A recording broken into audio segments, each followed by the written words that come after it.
Hello and welcome to Tom Chat's show. I chat to various members of the Rooster Teeth community. My guest this week is Attitude13 or Adam Castle or Adam or whatever. But yeah, hey man, how's it going?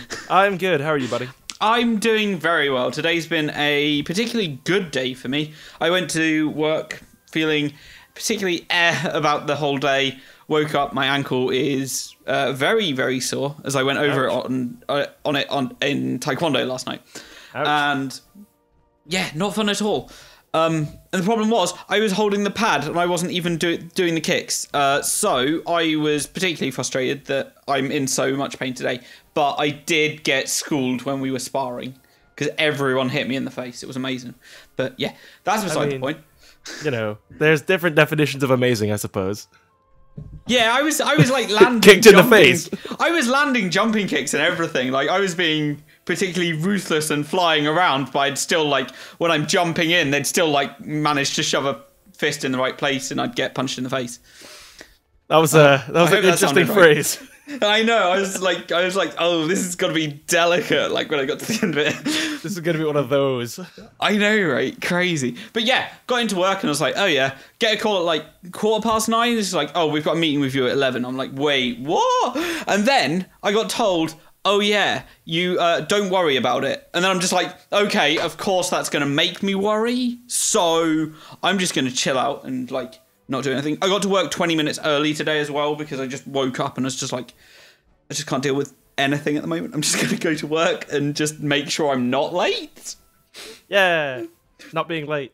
I know, right? So I got there early and things were going on. Got told I had a meeting at 11. Went into the meeting at 11 and they're just like, aha, you've been doing this job for 6 months. I'm like, well, yeah, but I've not really been getting the credit for it. And they're like, how would you like to get the credit for it? I was like, I'd very much like that. And they're like, here's a promotion and a raise. And I was like, yes, this is the best. Yay for David, yay. Woo! So, yeah. But that's all like... Yeah, been going on for the last few months. But I guess I should kind of explain what I do for a job rather than just being like various random things. I did ask you what your job was, and until now, the only theory I've had, dear listeners, is that he is a wizard, and I refuse to believe the contrary, but he can try and explain his case, but we will have to see whether he weighs more than a piece of wood. Oh, I don't know if I do or not. Oh, we'll figure that out. Anyway...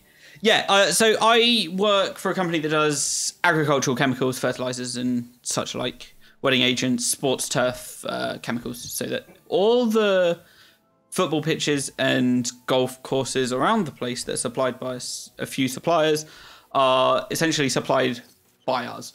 And so I am now the senior chemist in charge of quality control. So anything that goes out the door has to have mine or my technician's okay on it first.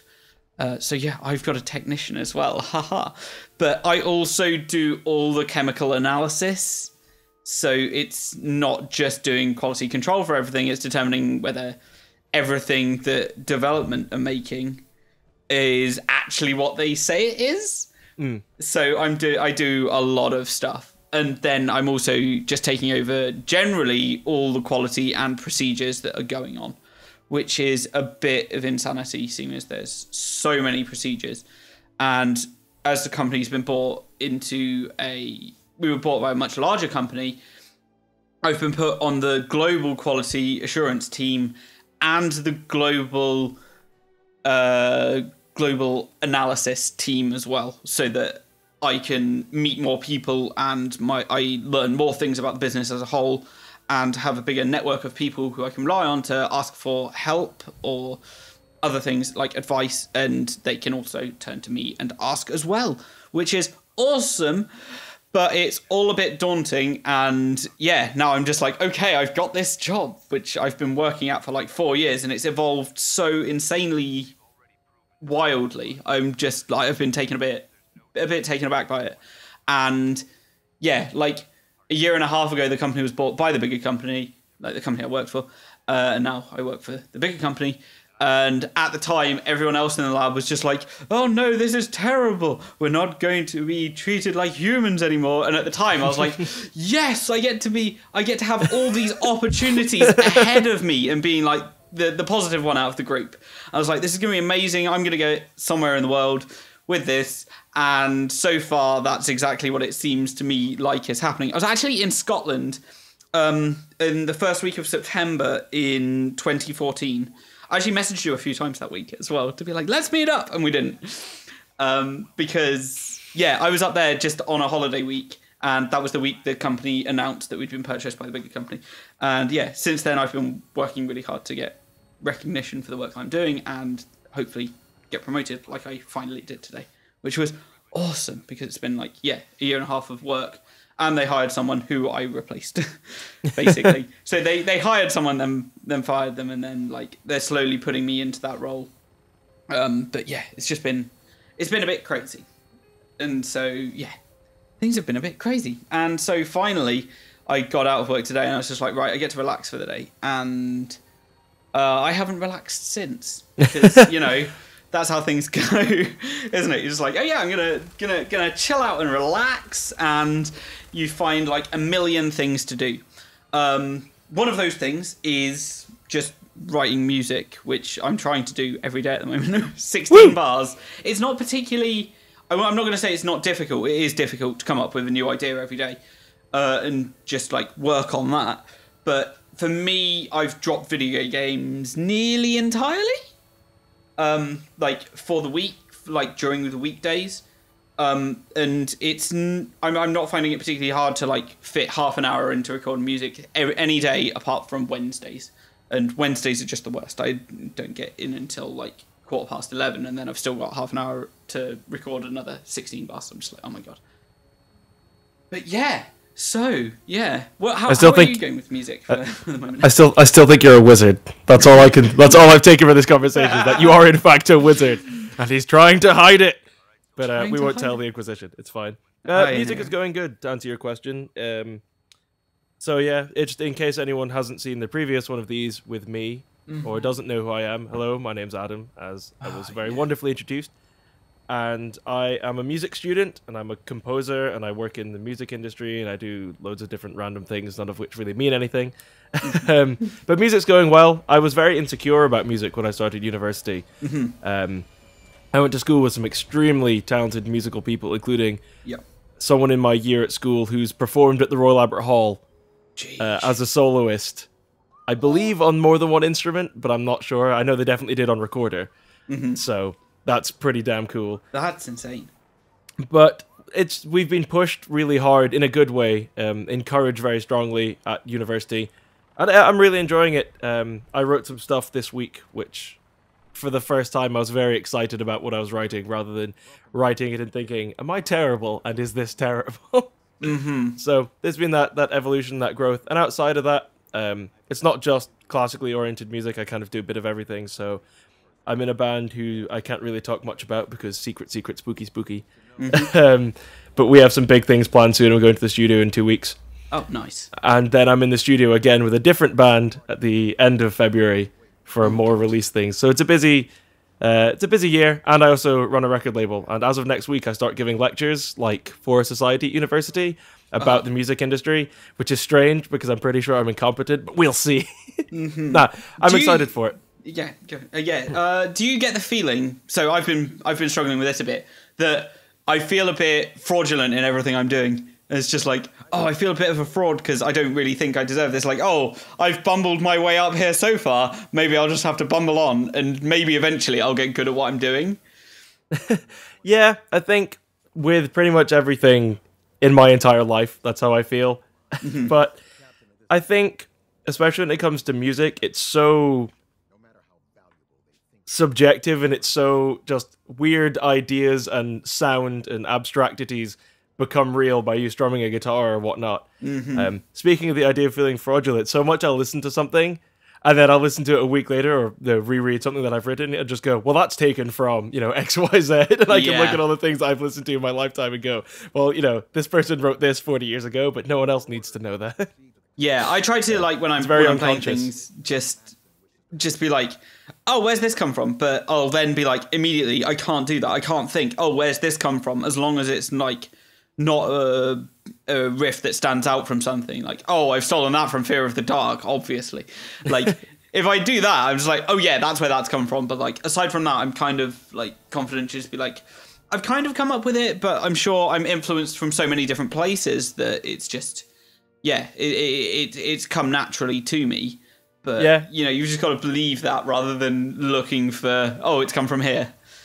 Yeah, I think there's two metaphors that I use, one of which is a lot cleaner than the other one. You can kind of think of yourself as a sponge. You absorb everything, and what you wring out is the end result. But for me, music is very cathartic. It's a very much a part of my soul, or however deep and #edgy you want to get with it. Yeah. But it's kind of like the digestive system. What your life and your experiences, what you come in, you process it, and then you kind of, when you're done with it, you expel it, and it's out in the world in whatever form it comes out. Yeah. I avoided using the word poop there, but yeah. Well done. We're adults, obviously. Yeah, so I've been focusing a lot on music as well, and like I'm just waiting for some vocals. By the time this comes out, I'll have got the vocals, and awesome! I'll have put the track together for this songwriting competition thing I'm doing. The next one up is 80s cheesy anthems. So we've got to write something in that kind of style. I've kind of got an idea as well for the music, but I'm just trying to think about it a lot, and then it depends on who I get partnered with as well and what their ideas are. And then I've got 2 weeks to write the music for that. But it's not really 2 weeks. I've got like 4 days to write the music for that. And then, So I really can't wait for this like first track to come out as well. So yeah, I've written so much music over the last, last 2 weeks that it's just, But it's got all the hallmarks of like what I consider the best track I've written on. But it's structured to have a vocalist on it. For like, the first time I've actually had to cut back and think about having someone put their voice over it, which is very, very different and repetitive, and I find repetitiveness boring, which is why I'm kind of excited that the day after this comes out, I guess. So for us, we're recording this on Friday, then it'll be next Friday. The new Dream Theater album, The Astonishing, is coming out. Fanboy moments. I know, right? I'm so looking forward to it. Like it's it feels. Have you seen John Petrucci's new signature guitar that he's released for the 2016? I have not. It's very harking back to his original Ibanez that he played on Images and Words. It's like there's no piezo switch. It's all black. It's like got a Floyd. Yes. It feels like they've gone right back grassroots to the second album, like mentally. Man. And just Images and Words is one of my favorite albums. I was trying to learn. It's my second favorite Dream Theater album, but it does have my favorite Dream Theater track. Actually, that's the same for Symphony X as well. Like my favorite track is Take the Time, which is the third track on Images and Words. Yeah. But my favorite album is Awake. For Symphony X, my favorite track is Awakenings off of the sixth album, which is called The Odyssey, but my favorite album in its entirety is 5: The New Mythology Suite. So yeah, I just find like a weird parallel that two of my favorite bands, my favorite tracks by them are off an album that isn't my favorite entire album by them. Yeah, I mean that's fair. Like Awake is my favorite Dream Theater album too. Yeah. And we had this conversation before, and I got the years wrong, and I can't remember. Because the Change of Seasons was either 94 or 95, and Change of Seasons was 95, Awake was 94, and Images and Words, I think, was 92? Yeah, because the Change of Seasons was going to be on Images and Words, and it got scrapped. But yeah, like that... Wait, how was it going to be on Images and Words? It was on the demos that when they were writing for the second album. But yeah, that period is my favorite Dream Theater stuff. Like Derek Sherinian. Sherinian. All his stuff is awesome. Like I was listening to his first solo album, Planet X, because he went on to form the band Planet X. Yes. And there's a track on it I believe is called A Day in the Sun, and it's very much that kind of 6 o'clock groovy kind of vibe. It's a very similar riff, but that was still fun. Kevin Moore on. Yeah. Anyway. Well, I mean, am I getting confused? I don't know. I might be getting confused. Because Kevin Moore's on Awake, and then the Change of Seasons is like is when Sherinian really took over. But Kevin Moore didn't tour on Awake, if I remember correctly. But yeah, because he would and the last song he took part in was Space Divest. Again, this is all like I'm trying to work from memory, but yeah. Oh yeah, because that's why I'm getting confused. Yeah, because Derek Sherinian did the tour for Awake and then was played on A Change of Seasons. That's what I was getting confused with. Yeah. See, I'm out musicking the music. I mean, nerd. I mean, you're smarter than me. You're a wizard. That's not true. You're a wizard, David. I refuse to believe I'm smarter than anyone. Well, you're a very intelligent, very handsome, and lovely person. Oh, thank you very much. I'm full of the positivity. It's a lot of what I do. Is the thumbs up, have positivity. That's definitely a big part of my work in the music industry. So I've never really had an official title, and I launched my own label in September, but we properly launched this month. That's been very exciting and busy. And a lot of what I do is just kind of encouraging people, just saying, it's not all doom and gloom. You can do it too. Thumbs up. The problem is when you come up to a doom band and you're just like, you can do it, guys. And they're just like, doom. And they're like, oh, well, this doesn't work. Like, you can do it slowly. You can do it over half an hour. That's what you can do. But yeah, I mean, people like what they like. But yeah, that's our Dream Theater nerding out the way. But I'm so excited for the new album. It's going to be so good. I'm looking forward to it. I'm going to see them at Palladium, and I'm just like, yes. Palladium. I'm very jealous that you get to see them. Yeah. My dad just happens to be magic at buying tickets.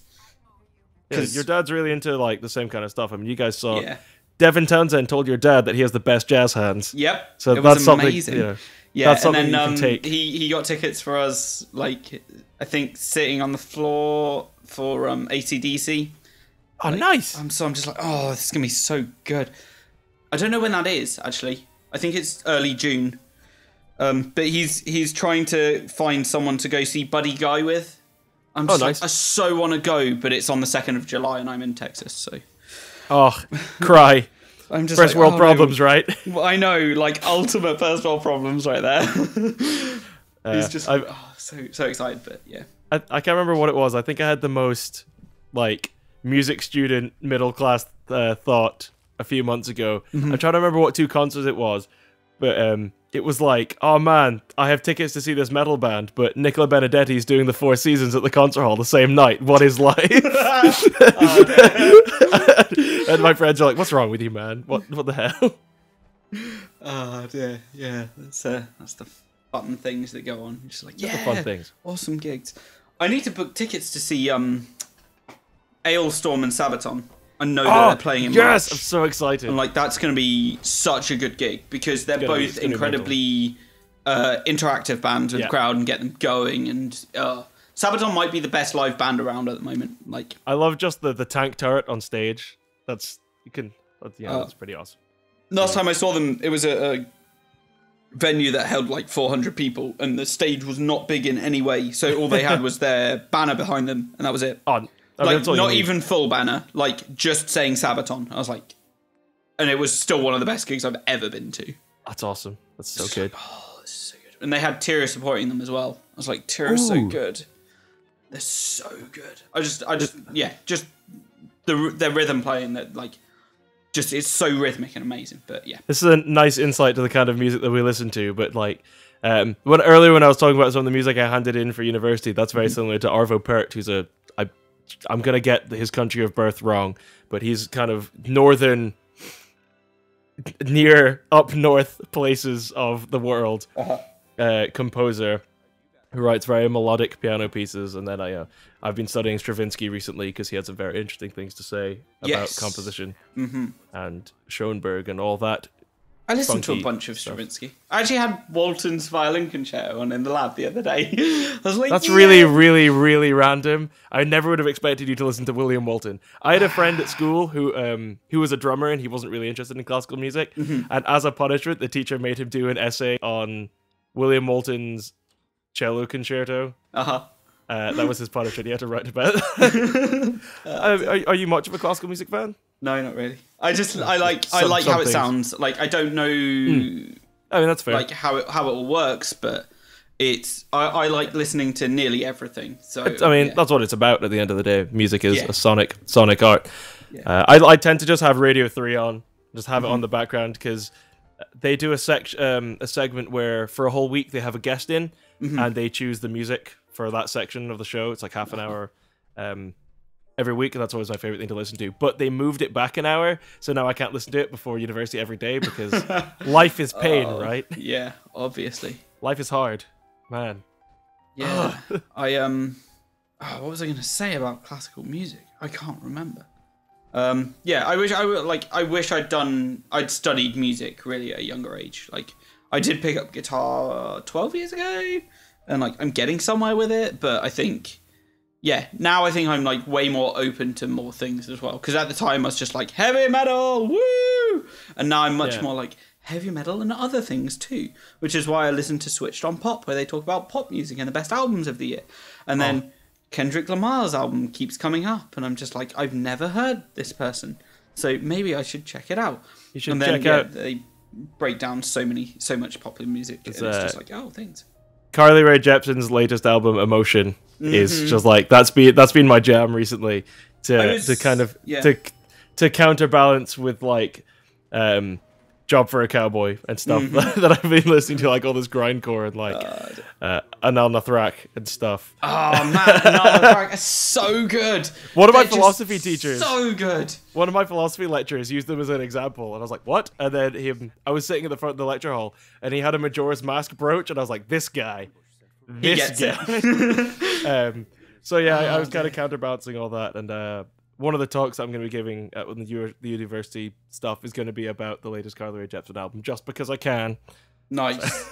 That was like ranked quite highly. Like, I looked at a list of all of the top 50 album lists that like the famous album lists that are around the internet, really. And some guy had put all 421 entries in on a spreadsheet and had them ranked from best to least best. And like, yeah, of all these like top 50s, there were Brain, you can do this, I believe in you. There were 421 different albums that were considered the best 50 of last year.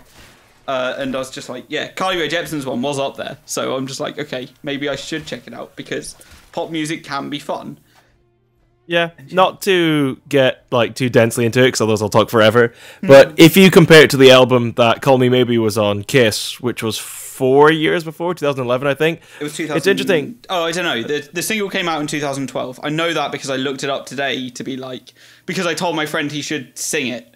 He should sing Call Me Maybe. And I was like, he was like, no, I probably shouldn't. I was like, you're right. Singing a song that's 4 years old, horrendously out of date. I think the album is 2011, but I'm not sure. Okay. It's around 2011, 2012. Yeah. Knowing you're right, and I'm an idiot. So, hey, I don't know. I didn't look the album up. I looked the single up. So. It's interesting because structurally it's very similar. It's the same kind of. It follows the same kind of structure and tones, and the lead single is track 3. I Really Like You is track 3 as well. Well, maybe it's track 3, but there's a difference in style and feel, and I'm probably going to eat these words in 10 years, but it feels a lot more honest, even though if you look at the credits to the album, there's like 90 people worked in it or something. Yeah. But like the album Kiss that Call Me Maybe is from, every single song has a 4 on the floor bass beat. They're all designed to be played in clubs, every single one. Yeah. You can hear every single one that is designed to be remixed, whereas the new album is kind of, hey, I'm going to get Sia to sing on this song because she's great and I'm great. Oh dear! I never thought I would compare Sia, Carly Rae Jepsen, and Anal Nathrak in like the space of 2 minutes. Yeah, I know, right? This is why we're great. I know. This is like, this is awesome. Is there anything else you want to mention? Because we've actually been going for quite a while. I know we have. There was one thing I wanted to talk about, and I've forgotten what it is. So that's good. That's awesome. Yeah, music stuff, Dream Theater. Music is cool. Yeah. 2 new Devin Townsend albums being recorded this year. I know, he's doing an orchestral one. Oh, he's doing the symphony at Galaxy Studios, and I'm trying to pull every single contact I know, bare bones, to be like, someone let me hear something before it's out. Someone, somewhere. Did you see the live stream he did on Twitch? No, I know that it happened, but I just did not get around to it. The song's up on YouTube that he did. Oh, okay.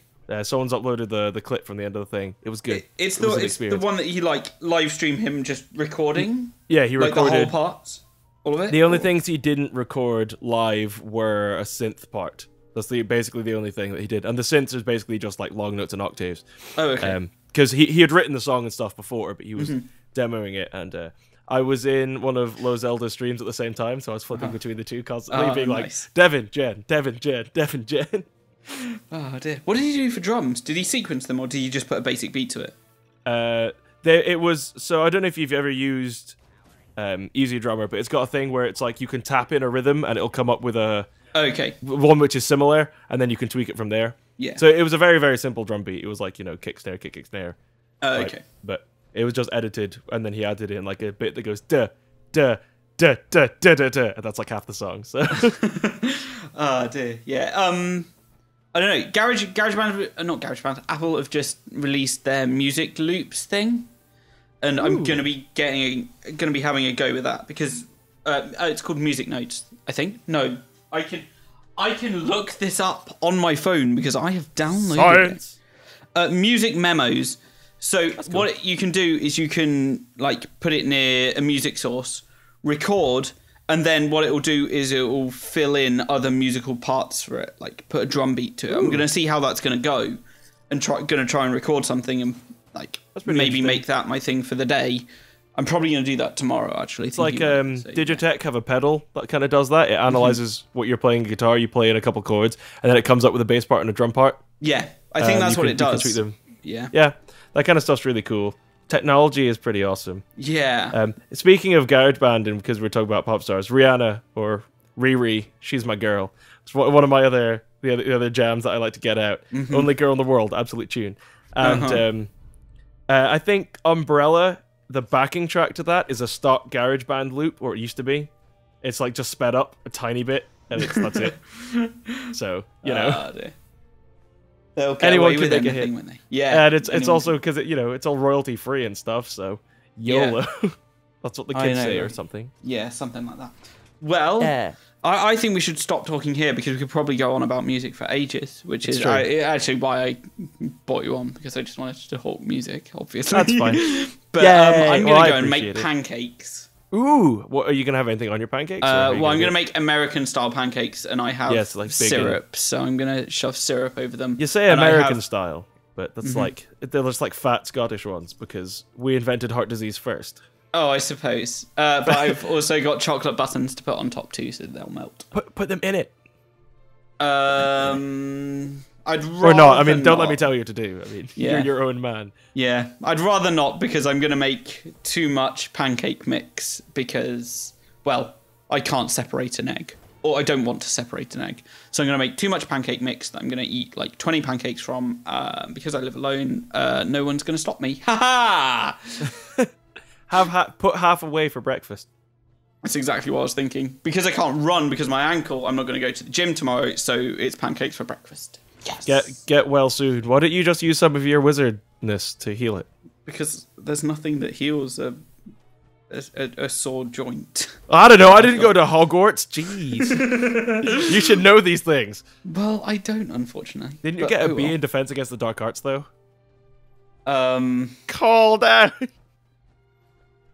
I don't know. Maybe. You don't know. I don't know. Sorry, like I know very, very little Harry Potter. Yeah, Harry Potter. Scars. Wands. Yeah. Smells. Yeah. Oh dear. Well, it's got to the point where we've got a bit too silly. So, thank you everyone for listening. Yeah. Last time we had the noises part of the podcast. I know, right? Sorry to interrupt you. That's very rude. It's fine. Yeah. Thank you everyone for listening. You can find me around the internet as Topham or Destroy Topham. Topham on the Rooster Teeth site. Destroy Topham on probably YouTube and Twitter, and also SoundCloud, which is where all my stuff is. Whereabouts can we find you around the internet? On Twitter at AdamCastle13. And on the Rooster Teeth site as Attitude13, and on Xbox and other places as Attitude Castle. You can see what I've done there because I'm imaginative. Woo. And if you want to follow my other musical endeavors, you can search on Twitter at Noisy Castle Rex, RECS, or on Facebook Noisy Castle Records. And if you ever wants any advice about the music industry, or I used to do freelance, or I say used to, I don't really know how to describe what I did. But basically, music industry analysis has been something that I have done / do. And if anyone ever wants to talk about that, don't laugh at do. Don't. You can see it in his face. But if anyone wants to talk about that kind of stuff, as you can tell, David and I like to nerd out, so we're always happy to do that one on. Words. Absolutely. Right, well, thank you everyone for listening. Goodbye. Bye, love you. Bye.